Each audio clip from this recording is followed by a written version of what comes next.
Welcome, everybody. Today, we have a special guest, a decorated combat veteran, a speaker, a best-selling author. He's worked with celebrities like Mick Jagger, Andrea Bocelli. He is one of the top 3 military influencers in the world, and he even has his own Wikipedia page. Welcome, everybody, Steven Eugene Kuhn. Thank you so much for having me. Yes, my own Wikipedia page. That was the ultimate achievement, my own Wikipedia page, I'll tell you. That was fantastic. Although I don't understand what's written there because it's in it's in German. Yeah. German, right? Yeah, right. That's fantastic, though. Thank you for having me. Thank you for having me. So I've seen your story is fantastic, and your achievements seem to be never ending. I've seen you on TV. I've seen several speeches that you did, and I actually realized one thing. You're probably one of the few human beings that I've heard that you never say or you don't stutter. Is that trained? You trained yourself, or? That's trained, exactly. Oh, I always say that you don't say, well, I learned it in the monastery, actually, because when I was in the monastery after a crash and burn back in 2008, where I lost everything, I went to a Benedictine monastery in Austria. And I didn't speak for the first 2 weeks. And then when I spoke after that, it was so heavy, the words that I used. From that point on, I said, I'm only going to say something when I need to say it. So it's very clear what I say. And there's no reason to say, because I know what I'm going to say, and that's it. I'm not looking for anything. I know what I'm going to say. Done. So yeah, it's trained, if you could call it that. Okay. And that was something that took you a long time to perfect? No, because it's all about the consciousness, isn't it? So being conscious of what you do, where you are, how you feel, how you affect your world around you, society around you, how they're affecting you. It's like a constant scanning, if you will. Okay, in the beginning, it takes sort of practice, and at the beginning, it was sort of almost nauseous to a point because I realized everything and I recognized everything. But what it's like when you're driving down the road. You look in the left mirror, you look in the rearview mirror, you look in the right mirror, you look in the left mirror, you look in the rearview mirror, you look in the back. You just keep going. You don't even realize you're doing it. That's the same way I live my life. So it's everything that I say, that I do, that I preach, that I teach, whatever it is. It's always very succinct that way. And then you just mentioned the crash and burn. That wasn't a literal one when you were in the Army. That was in life. In life, it was after the Army. It was when my PTSD got the best of me, and depression, clinically depressed, lost everything, partner, or my wife at the time, my ex-wife, a job, money, sanity, apartment, lost everything. I was in Berlin, Germany at the time, so I was literally homeless. So yeah, it was a massive crash and burn. Oh, that's crazy. Yeah, it is. It was crazy. Specifically, when you realize my book had I had a best-selling book in Germany that came out about the Gulf War, and I had my MBA, and I was a leading business person, and I was on TV, and then suddenly I'm homeless. I was like, what happened? And that's because I wasn't conscious of what was going on. It was right in front of me the whole time, and I was worried about me. Yeah, I see that happen often, and yep. me mentality. So tell me about you.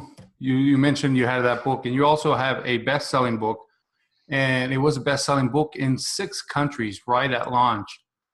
Want to tell me about that?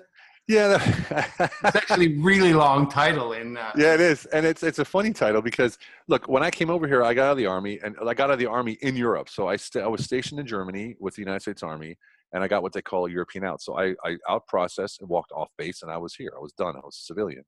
And then I started, just doing what I do. And I was looking at, as a soldier, I was really thin. Then I put on a lot of weight because I just ate like nobody's business.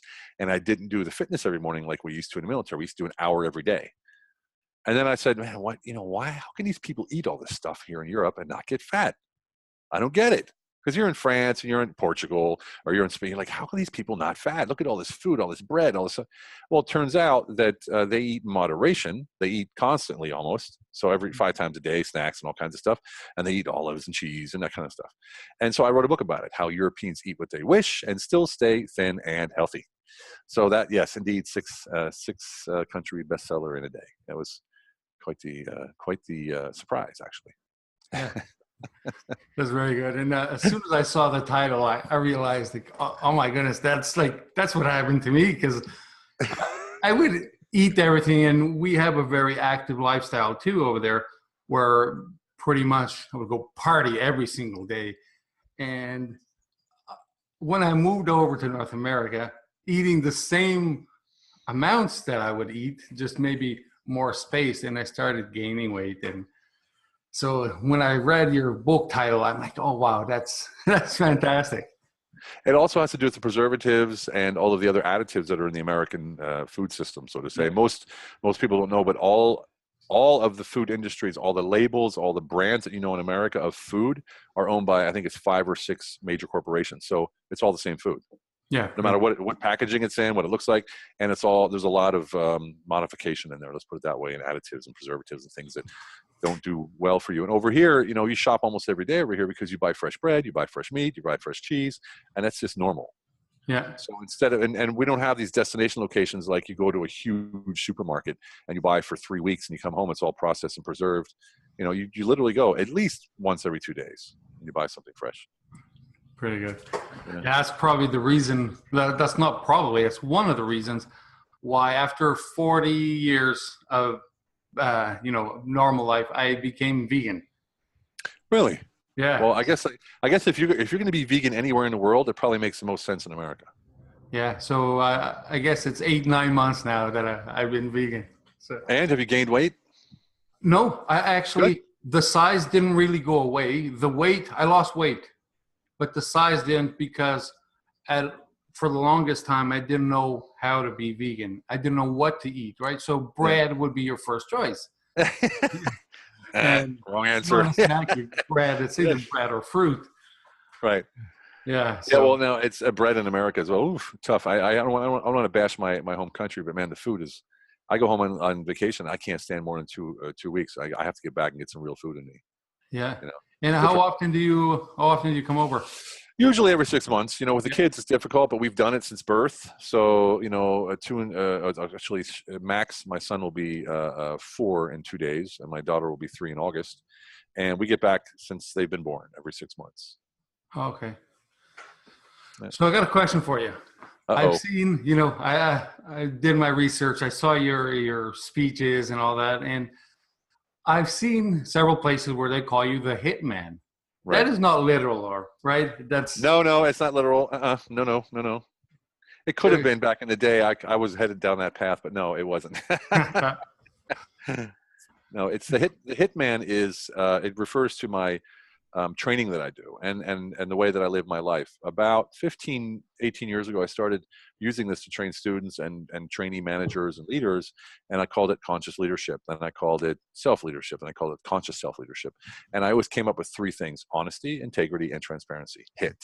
That's where the HIT comes from. Now, people say, why do you put integrity in the middle? Why? Because honesty with yourself first, and transparency with yourself first makes you authentic.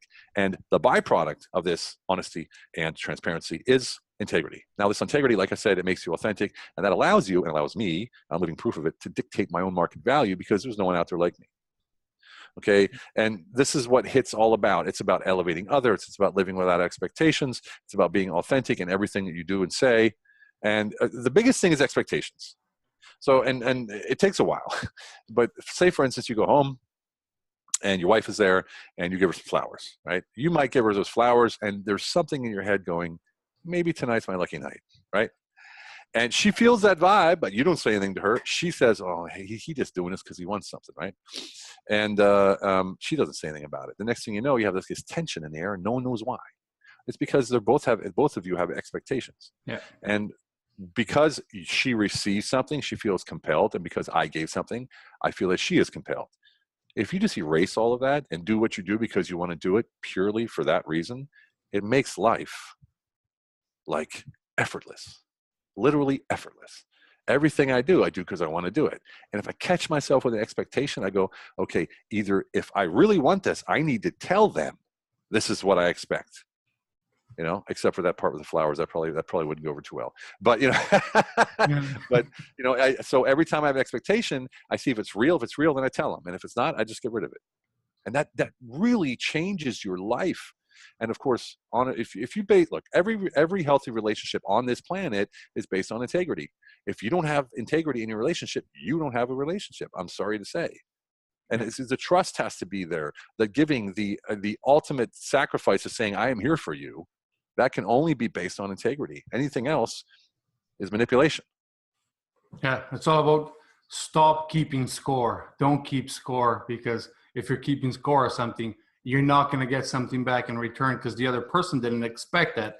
And then you will be thinking about that. And Exactly right. That's a great way to put it. Exactly. Yeah. I mean, keeping score is a funny thing. Yeah. I mean, people do that, don't they? Jeez. Yeah. I remember someone in my past that did that as well.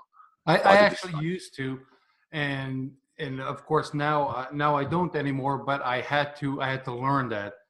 And when you share something on Facebook, and I create private label businesses and sell them online, and sometimes I used to put one of my products on Facebook, and I don't do that anymore.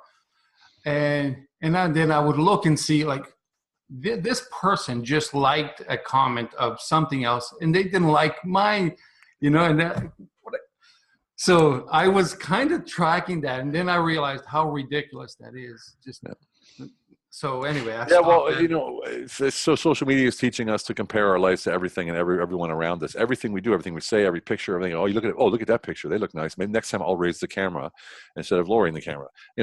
What a waste of time. We check our phones about 700 times a day. Really? The average person, yeah, 700 times a day. In one day, we get more information in front of us on the internet and on the phone than 10 years, and than a decade, 20 years ago. Yes. So one person living 20 years got less information than we do in one day. That's And that's probably why back then people were a little bit more sane, because yeah. although the same problems were happening, people just weren't aware. And there's things that we can't stop. So being aware of them is not really going to help us No. or help the world. And being upset about it and changing your life because of it, it makes absolutely no sense, because you're not going to have any effect on it unless you actually do something. It's yelling and screaming on social media isn't going to do anything. Exactly. Yeah.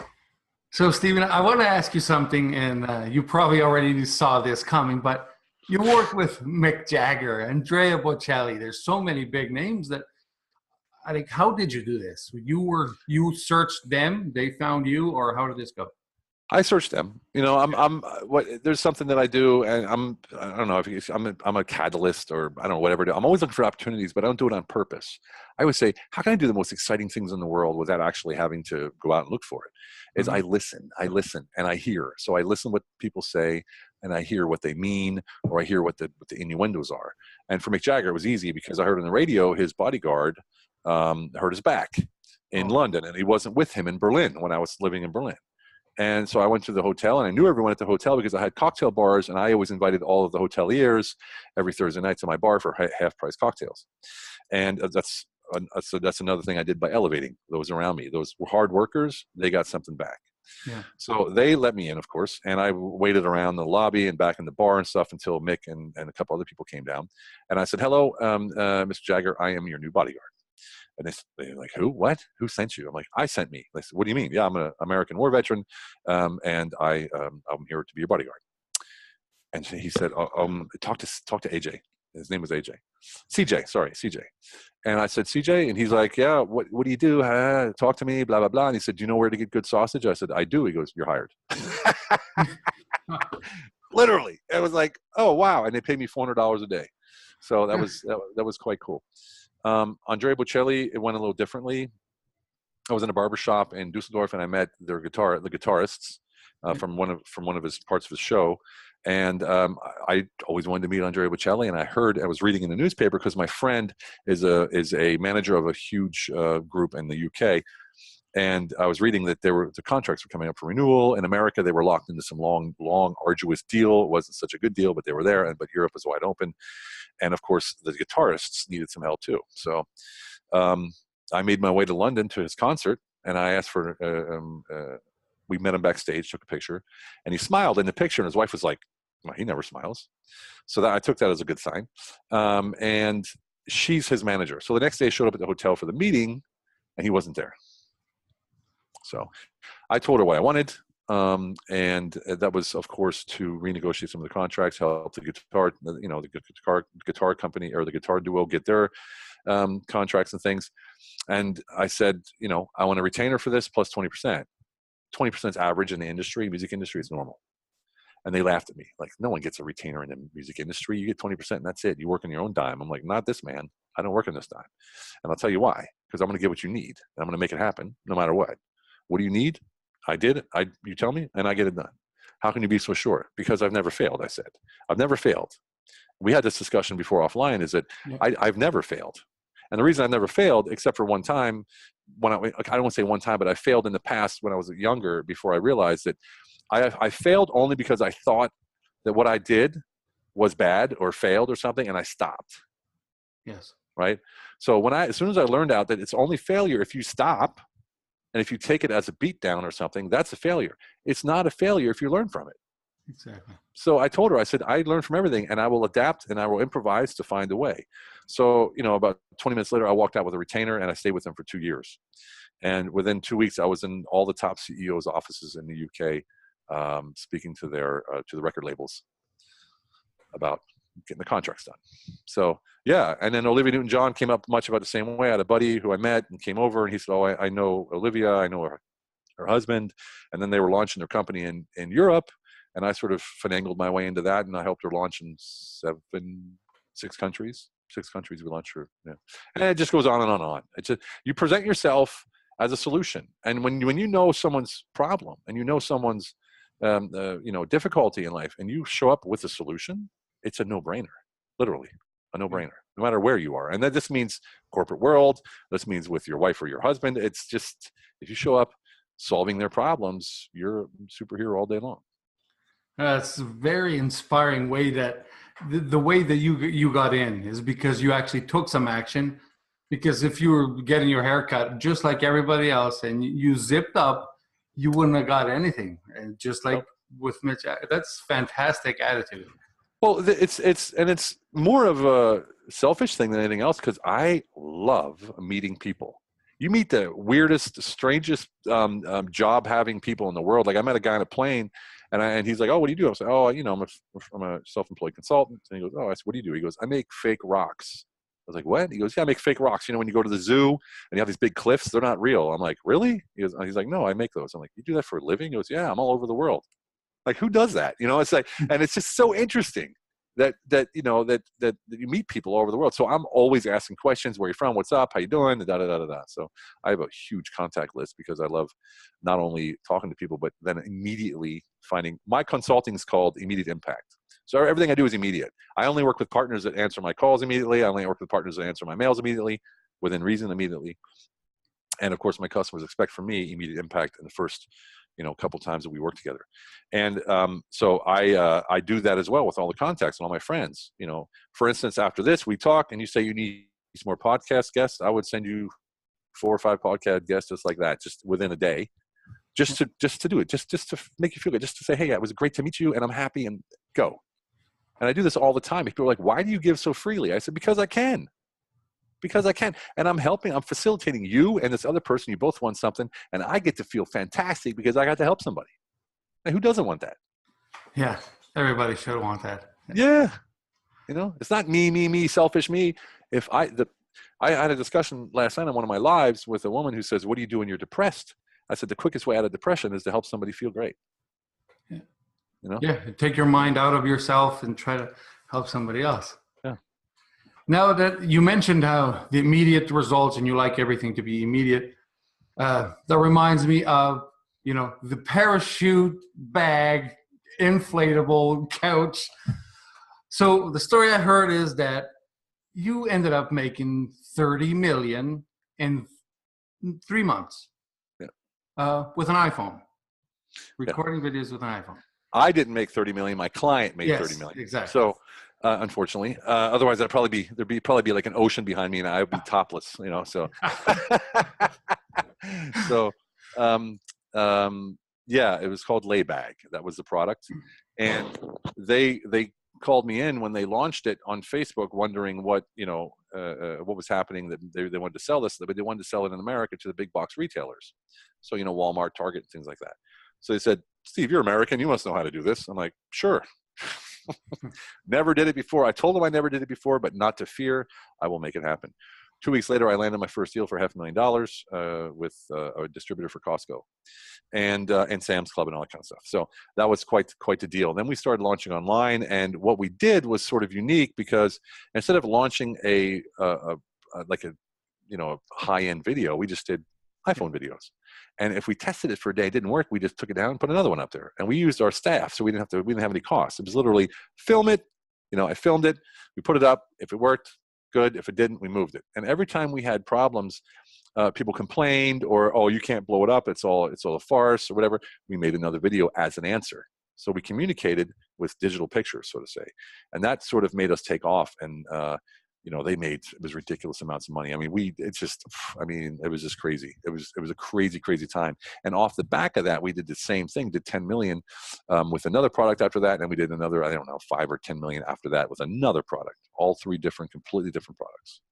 Yeah. And there's one of those products that you actually shot the product. Yes.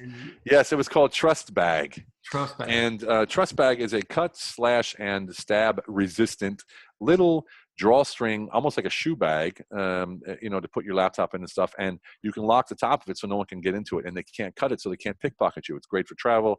And it came about when the three owners were like, we need to find something, because they were in Mexico and they all got pickpocketed from behind with a knife. Mm-hmm. So they slit the bag, everything fell out. The guy took the wallet and they left and didn't even realize it.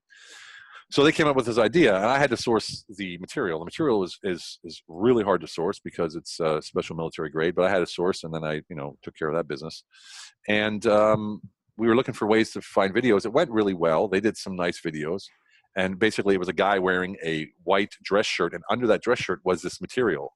And they took a box cutter and cut his shirt off of him, like really slitting his chest. And of course, he didn't get cut. And so that was a big hit there. And the second one is when we took a gun, and when you could film guns and put them on Facebook, you can't anymore. And we shot it, right? Yeah. And it just said the toughest bag in the world. That's all we wrote. And of course, everyone thought that meant it was bulletproof. Obviously, it's not bulletproof, But what it did is it created, first of all, that got 5 million hits in like a day. And second of all, it made a viral reaction by people actually taking their AR-15s and machine guns and going out and shooting it and saying, they're lying, it's not bulletproof. So if you go to YouTube now, put in Trust Bag Bulletproof, you'll find all kinds of videos about people shooting at it. It's hilarious. And, we actually ended up discontinuing that product because of the quality issues. It was a really difficult product because the fabric was so thick and so hard to cut and bend that the eyelets would keep coming out and stuff. So we ended up losing money on that deal, even though we made like 10 million. So after that, we had an umbrella that was reversible. So, always trying something, Yeah. So you said 5 million views in the first day? Yeah. And then Lad Bible picked it up as well. Wow. Yeah. Wow. So, very impressive. Yeah. So it was like confession. I have a confession. That lay bag, like I said, I'm private labeler, so I create private label products. And everything that is a bestseller, everything that's selling lots, comes to my attention right away, right? I have software and I have other people that are track that and let me know. And that bag came to my attention. But before I private label things, I don't just go blindly into it. So I go to the USPTO, where the trademark and patent office in the US, and I check that for every single product. And I saw that it was patented. Not only that, but the lay bag people were actually at least at the beginning, were actually chomping down on the people that were creating the fake ones. So I didn't get into that, but I did research the product, and it was selling like, we both know it was selling usually. Yeah. That's funny because there was a lot of fakes out there. We couldn't keep up. I don't know. I think we spent like $100,000 on just writing letters, and we're like, forget it. It's sunk. We're done. So we just let it fizzle out. I mean, I think I still got, I think we got like 3,000 units still in LA somewhere sitting in Yeah. a warehouse. I don't even know. It's like, the company's been long debunked and shut down and stuff. So, distributors are like, sell them if you can, whatever. So, Yeah, exactly. No, I did. yeah. I did look into it, and then I realized there was two things that were happening. Not only Laybag was actually, sending letters to everybody, but also the competition was increasing with all the knockoffs, and then it became not worth it anymore. But it's funny that happened, because after it happened, we had given up. We're like, we're done. I got a call from the distributor for Target, and they ordered a bunch.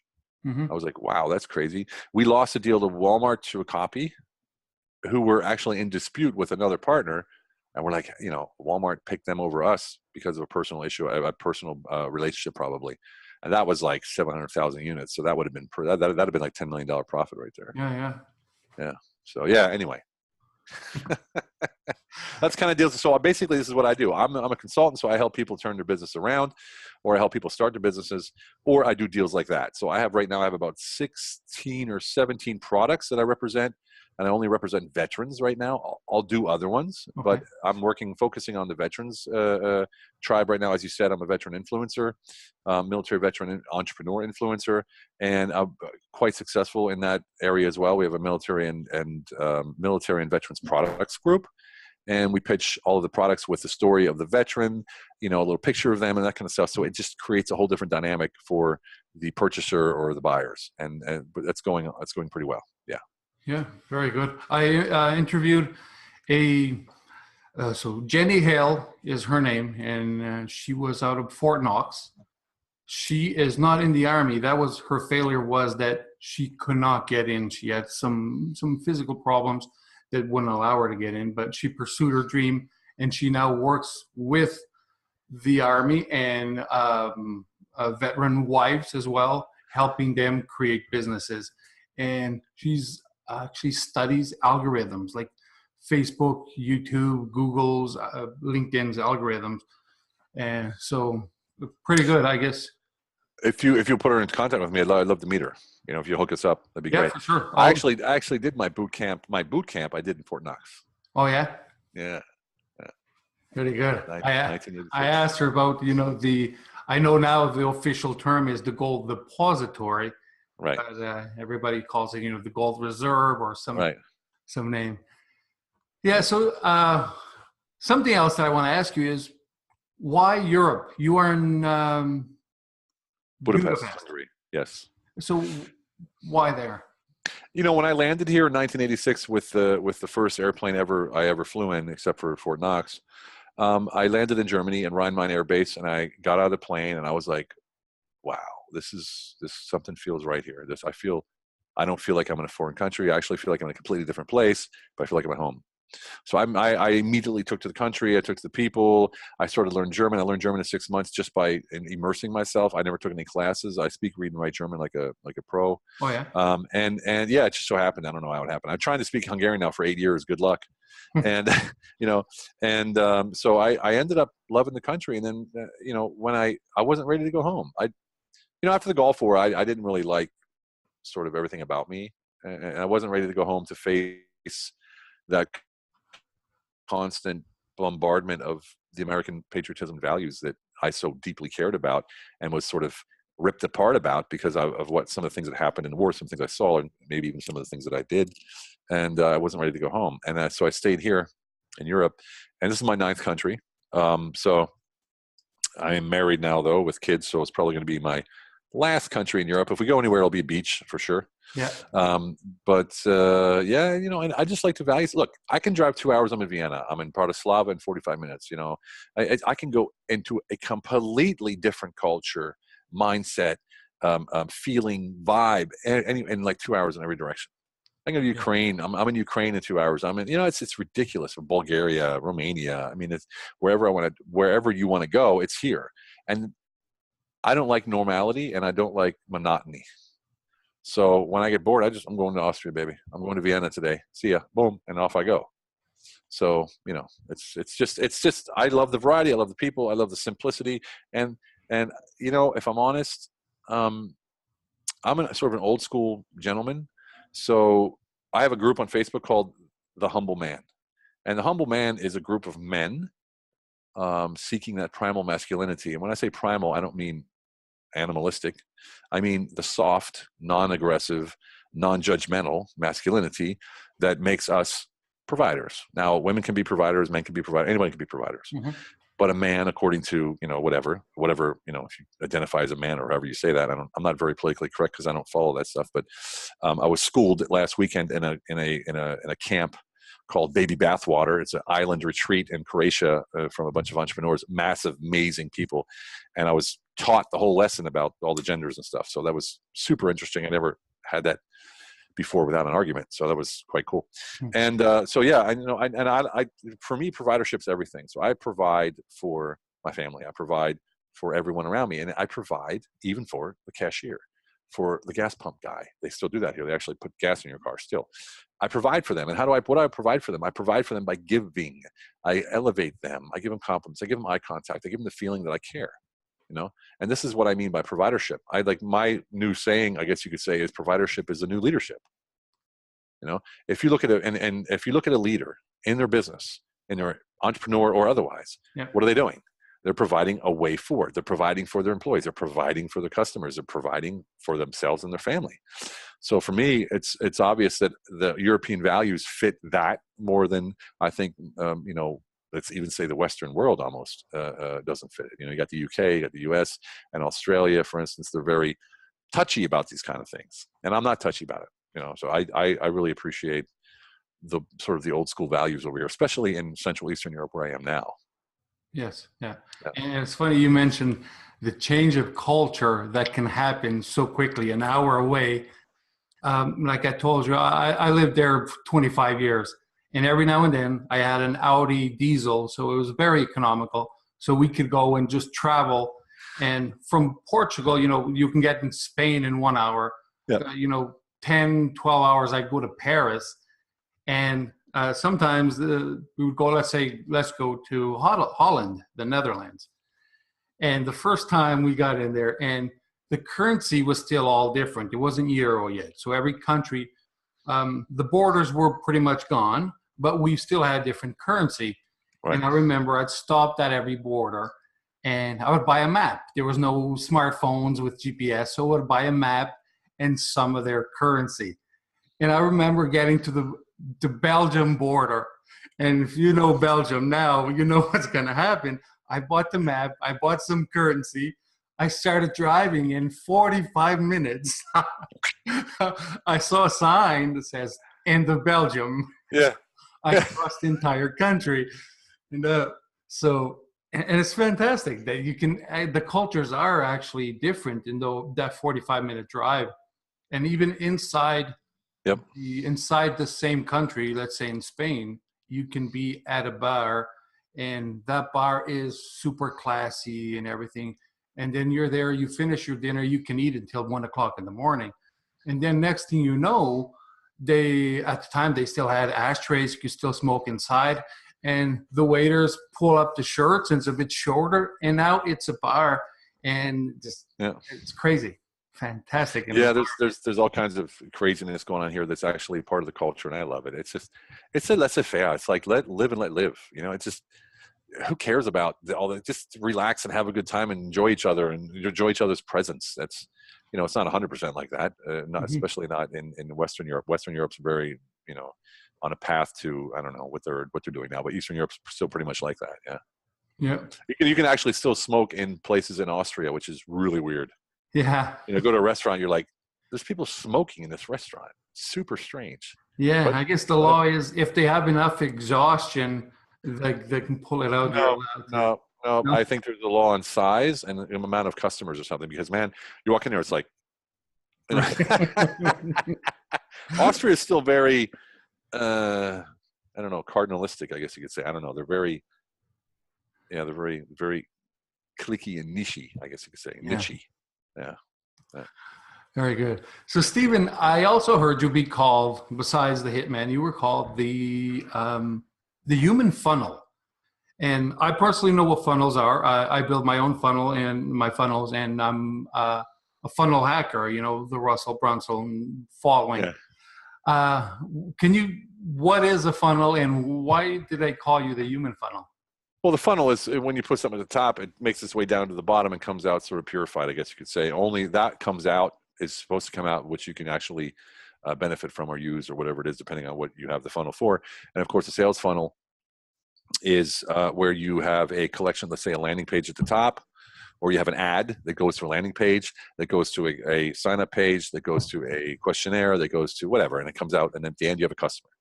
Well, I never thought of it this way, but I have a partner named Jack Schoenberger, and him and I do, what I do. He does all of the technical stuff and all of the sort of strategy and things. I just stand here and talk, so I get the easy job. And we were talking about it, and it said, it's just like a sales funnel, because I survive. I don't do any ads. I don't do any marketing. I don't pay for anything to do with making money. So I make money, and of course I have a platform, so I have my website and things like that, and I have a landing page, but I don't market it. It's all word of mouth. So I help somebody, they tell someone about me, they Google me, then they go to they find my website, then they find my landing page, and they sign up, and then they send me a mail, I call them, we end up working together. So because of the HIT principles that I have, because of the integrity that I have, and that the integrity in all the relationships that I have is my number one priority, no matter what. Because I know if I don't have integrity in a relationship with you and we're working together, it's not going to work out. So if I value us and if I value our partnership or collaboration or customer, customer and service provider regulation, I have to make sure even on your end that the integrity is there. And that's why when you work with me, sometimes we get into discussions where you're like, why are we talking about this right now? And I say, because I have to ensure that the integrity is there and that we can stay integral with each other, that we're honest and we're transparent, not only with each other, but with ourselves as to why, what, how, and when. And this leads to the human sales funnels. People are like, you have to talk to Steven. You have to talk to Steven. And it's funny because in my mind, it's the simplest thing on the planet. If I have to lie, converse, hide secrets, not disclose information, that's something I have to remember, right? Because if I talk to 20 people, I might forget who I said what to. So me, I'm just like 100% open, like completely naked. So I don't have to forget anything. I can be free. I have no expectations, love and life. And that's where that comes from. That's where the human sales funnel comes from. And it seems to be working. I gotta say it is. You have a huge social media following. You were top 2 military influencer in the world. Yeah. And well, it's a top 2 military entrepreneur. Entrepreneur. Okay. Yeah. I don't know what the difference is, but yeah. Okay. I actually saw that some of my mentors, like Jim Quick, Pat, they actually follow you on Twitter. So, and you have a huge following, and all of that was developed, organically through your just honesty, integrity. Yeah. And it started back when I launched my book in 2003. I think I did Twitter in 2004. I don't know. Something like way at the beginning. I had no idea I still have no idea how to use Twitter. I don't know what it is, what it's good for, but I have like 28,000 followers, if that means anything. And then we have the tribes, the Facebook groups. We have the Vetpreneur tribe, which is 14,500 right now. It started with 3,000 when I joined it. And now I'm one of the 4 guys that train everybody in there.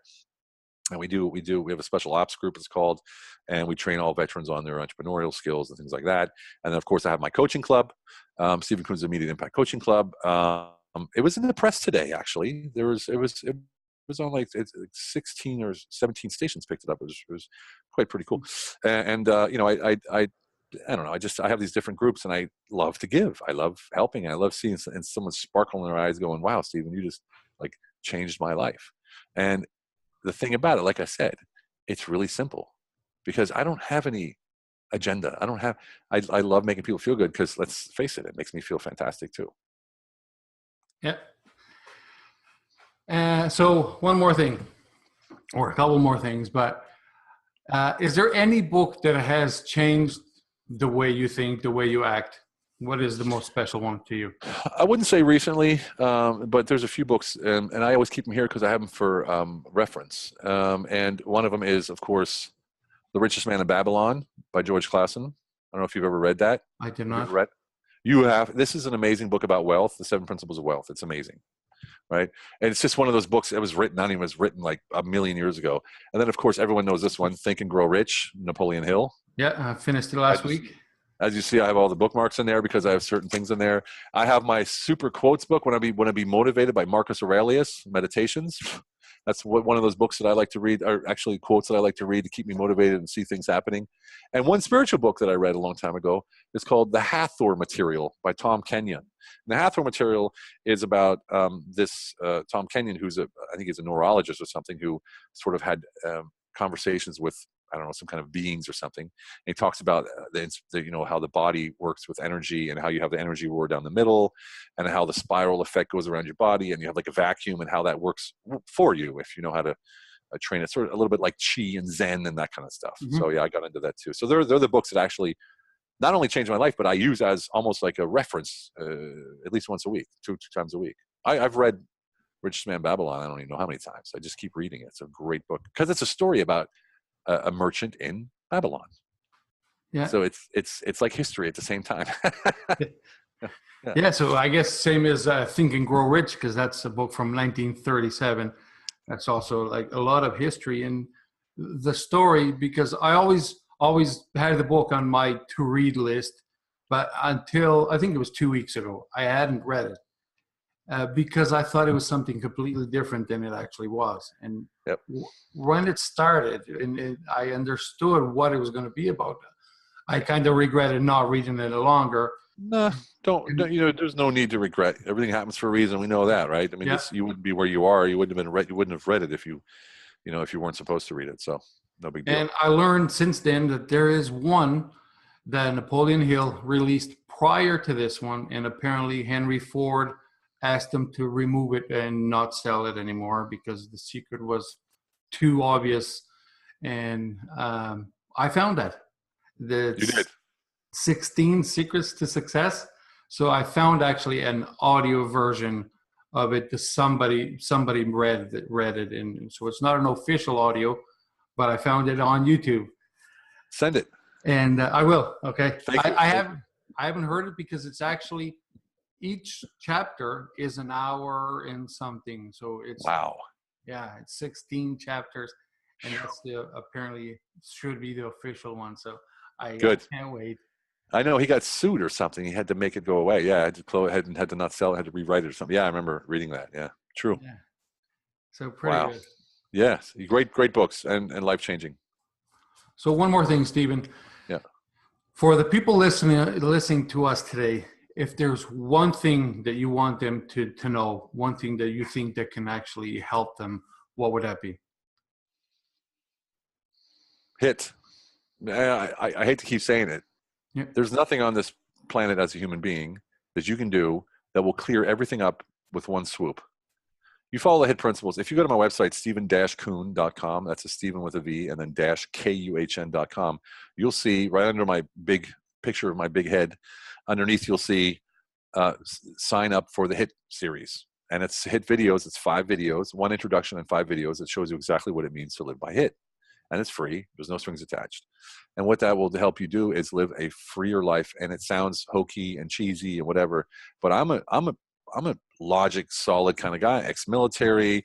I'm 6'4", 280. I'm not, I don't wear gowns or jewels or that kind of stuff and go, whatever, I'm a feet on the ground, rooted kind of guy, okay. I do medicinal plants as well. So I would go to Peru, going next month as well. And I do ayahuasca in San Pedro to help me facilitate my growth, right? My spiritual growth. So that's there. But HIT is the basis for a genuine life without expectation and relationships that will last a lifetime, that will enrich your life and your business and make you money like nothing else. And the best thing about it is it costs nothing. Yeah. So you just mentioned going to Peru for some spiritual healing and stuff like that. There's some waterfalls in Peru that apparently are like sacred and people flock to them. And is that where you're going, or have you ever been to that? I haven't been to the waterfalls, no, but I've been to Machu Picchu, of course. And I go to Cusco, and at the top of the mountain of Cusco, I have friends who've been there for 25 years. They're from South Africa, the Myberg family. They're an amazing family. They've been living there, working with medicinal plants for that long. Now, when they moved there and they built a house at the top of the mountain, it was just the top of a mountain. Now that top of the mountain is actually, archaeologists found the Temple of the Moon by the Incas. And their house is surrounded by this temple and the ruins, and they still have their house. So when you go there and do the ceremonies, you are dead center of the Inca heart, of the ruins of the Inca heart, the kings. And actually, Inca means king. So there was only 7 Incas, if you want to know the truth. And the tribe is called something else. I always forget what the tribe is called, but everyone says Inca. And so you're there doing this rituals, depending on ayahuasca or San Pedro. Ayahuasca is at night, and that's sort of the spiritual feminine energy. Then you have during the day, you have the San Pedro, and that's masculine energy. And those two together give you the yin and yang like nothing else. I tell you, it's amazing. Yeah, that's so fantastic. That the house part, are they allowed to keep it, or is the government trying to do something about it? Or no, it's not. Have you been to Peru? No, I've never. Well, it's still very, downtrodden and sort of poor. So Okay. there's not much organization in that part. I think, they're probably happy to have the property taxes or something, for the property tax income. So no, they actually, there's 3 houses beside them now. So it looks like that's the end of the road for the Cusco, for the city, but it's the beginning of the wilderness. It's absolutely stunning. It's absolutely stunning. You're there at the end of the city in front of this, as far as you can see, wilderness. Amazing. When you're there, do you ever experience one of those feelings that you cannot explain? Something Yeah. that you just feel? Yes. Yes, all the time when you're there. I there's a ritual we do. We do a Pachamama ritual, which is Mother Earth ritual. And then you go after the ritual, you're giving back to Mother Earth. You go to the Pachamama, or the Mother Earth birth canal, and it's 2 cliffs that you walk between, and they get tighter at the end. And at the very end, you have to climb out, and it is a mother to get out of there. I mean, it's really a lot of work to get out of there. So it's like being born again through Mother Earth. That's why they call it the birth canal. And what you do when you're walking down this birth canal is you give thanks to your mother, to Mother Earth, to all mothers. And I'm like, okay, this is cool, whatever, walking down there. And I climbed out of this thing, and I got to the top, and I popped out, of the birth canal. And I stood there for a second, and I took a breath, and I lost it. I completely started just whining and crying, and I felt so thankful, and it was just incredible. And yeah, it's one of those moments where you're like, I have no idea where it came from, but I have this undying love for my mother like never before since then. So it woke a part of me up that probably I was denying. And you said that that's very hard to get out of that birth canal. So you're 6'4" and you're built like a brick house. Can the normal non-fit person try to give that birth or escape? Yes. Everyone made it out. You can't help them, of course. They got to do it. Sometimes it takes a long time. One guy took like 20 minutes to get through, and it's literally maybe 10 feet high. That's it. So it's not even that big. It's just that it's so leaning towards you, and there's only one little gap where you can put your foot, and you have to grab, and it's really tough. I literally just like whoosh, just forced my way up there. Yeah. Yeah, it was amazing. All right, Steven, we're coming on time, and I want to be respectful of your time. I really appreciate you coming. This was like a fantastic interview, and I was so excited to have you. My absolute pleasure. You're a fantastic host, man. I really appreciate it. Perfect. We'll keep in touch. We'll keep chatting, and that's it for today for the Fail Fast podcast. Thanks everybody for watching, and this is Steven Kuhn. One more question before we go. Yeah. We get to memorize 3 of your names. Steven Eugene Kuhn. Right. I've seen that several people in the world that we do know 3 of their names, right? Ryan Daniel Moran, Steven Eugene Kuhn, Daniel Day-Lewis, Olivia Newton-John. Yeah. Yes, yeah. There's not many. So is that something that you did on purpose, or is that accidental? No, it was always Steven E. Kuhn. And for me, history, legacy, it means everything to me. And my grandfather and my father, Eugene, my son's name is Eugene, middle name is Eugene. I'm proud of my names, and they're given to me for a reason. Yeah. And so I want to honor that. I want to honor those names. And so I use my full name. Perfect. Yeah. Okay, Steven, thanks for coming. Thank you. Awesome podcast. Thank you very much.